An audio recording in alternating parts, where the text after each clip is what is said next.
Halo teman-teman Bahas Saham, kembali lagi dengan channel Bahas Saham. Nah teman-teman, pada kesempatan kali ini saya akan coba membahas lagi saham emiten BRI ya. Seperti yang kita ketahui teman-teman, untuk emiten ini beberapa hari terakhir itu selalu dihajar ya turunnya. Kalau kita lihat di sini secara grafik,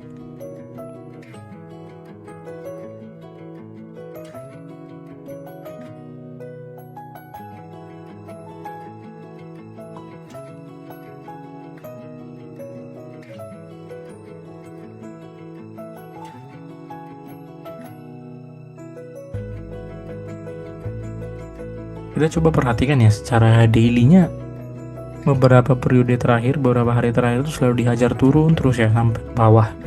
Dia memang di periode bulan Mei sampai dengan ya kalau tidak salah akhir Mei ya, dia sempat merangkak naik ke atas sampai dengan ke harga 4.000-an ya, 4.500, tapi setelah itu dia dihajar lagi turun ke bawah nih. Dan pada saat saya membuat video sekarang ini juga harganya masih dihajar nih, break dari harga 3.700 ya. Nah, sampai sejauh mana ini teman-teman untuk penurunan harga BRI ini? Apakah bisa menuju ke 3.600 atau bahkan lebih kejam lagi nih ke 3.500?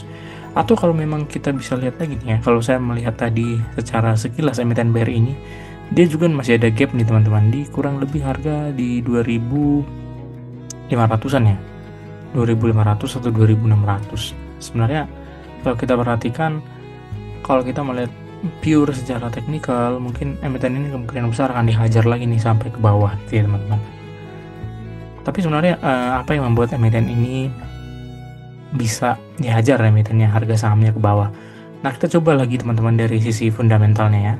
Untuk emiten BRI ini memang di tahun 2025, apalagi kita tahu ya tahun 2025 ini banyak krisis yang terjadi, baik perang tarif impor dan ketidakkondusifan ekonomi global ya, semuanya ya, itu terjadi di dunia dan tentunya akan berefek terhadap masyarakat di Indonesia gitu ya teman-teman. Dan efek ini sepertinya akan lebih berdampak kepada bank-bank yang tentunya pro kepada masyarakat menengah ke bawah, dan tentunya salah satunya adalah emiten BRI ini. Nah, itu terlihat jelas dari tahun 2025 awal.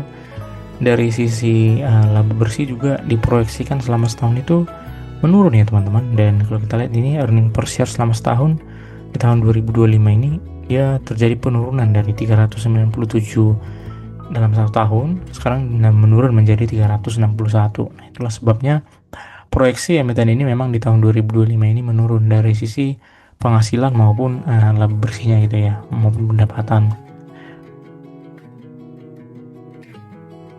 Nah, efeknya apa? Mungkin akan terjadi penurunan signifikan ya teman-teman untuk emiten BRI ini. Dan ya itu wajar-wajar saja karena memang secara global juga kondisinya masih belum pulih ya teman-teman. Kita memang melihat sekarang apalagi terdampak kepada masyarakat menengah ke bawah, akan semakin banyak mungkin kredit-kredit yang macet gitu ya, yang akan berdampak kepada nilai NPL-nya Bank BRI ini gitu ya. Artinya nilai NPL-nya akan semakin meningkat dan tentunya ini akan menjadi indikator performa yang tidak baik ke depannya. Nah, secara fundamental memang ada penurunan ya, dan tentu saja ini akan dibarengi dengan penurunan harga sahamnya seperti yang kita lihat tadi secara fundamental itu teman-teman. Nah, sekarang yang jadi pertanyaan, sejauh mana nanti penurunan ini akan terjadi gitu ya. Jadi kita akan bisa memprediksi di sini teman-teman. Yang pertama, kita coba lihat secara grafik mingguan ya. Secara mingguan di sini teman-teman, saya melihat adanya potensi untuk menurun nih ke angka terdekat di 3.500. Nah, 3.500 ini pernah menjadi titik support nih teman-teman. Kita coba ya. 3.500 ini menjadi titik support di periode tahun berapa ini ya? Tahun 2021 teman-teman. Pada saat pandemi Covid dan sebelum pandemi Covid di tahun 2018. Saya coba tarik di sini ya. Tahun 2021 dan sebelum pandemi di tahun 2018 ini menjadi titik support kuatnya pada saat itu gitu ya. Dan memang di sini juga pernah menjadi titik support kuat di periode-periode yang tidak jauh sebelumnya di tahun 2004 ini teman-teman, baru saja ya di tahun lalu dia menjadi titik support di 3.500. Jadi pertanyaan adalah apakah 3.500 ini menjadi titik support kuatnya walaupun di tengah adanya ketidakkondusifan global gitu namanya. Nah, kalau saya pribadi sih teman-teman, mending tunggu saja, wait and see aja dulu di 3.500. kemungkinan besar dia akan menjadi titik support ya. Dan tentunya kalau memang teman-teman mau memiliki barang di 3.500 yang tentu sebenarnya sudah sangat murah untuk emiten ini gitu ya. Kalau kita lihat penurunannya dari titik tertingginya di 6.200, dia menurun ke 3.500 sudah hampir mencapai 50%, dan itu merupakan hal yang historis berulang pada saat pandemi, dimana pada saat pandemi harganya di 4.600 dihajar turun ke 2.100, memang lebih dari 50% ya teman-teman.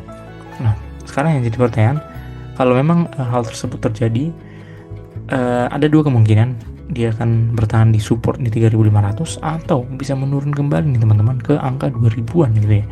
Bisa pecah di 2000-an teman-teman. Apalagi kalau kita perhatikan di sini ada gap ya teman-teman. Coba kita lihat di daily.